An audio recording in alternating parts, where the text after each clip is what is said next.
புத்ராஜயாவில் உள்ள MACC தலைமையகத்திற்கு சென்ற வழியில் டத்தின் ஸ்ரீ பமேலா லிங் யுவே என்ற 42 வயது பெண் கடத்தப்பட்ட வழக்கில் பயன்படுத்தப்பட்ட வாகனம் போலி எண் பட்டையை கொண்டிருந்தது தெரிய வருகிறது.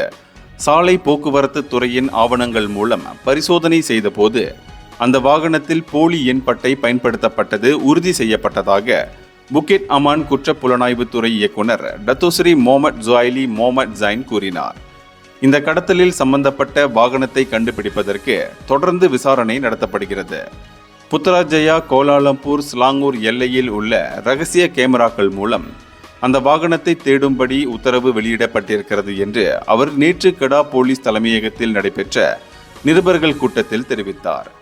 எனினும் குற்றவியல் சட்டம் பிரிவு 365 கீழ் விசாரிக்கப்படும் இந்த வழக்கு குறித்து மேல் விவரங்களை வெளியிட அவர் மறுத்துவிட்டார்.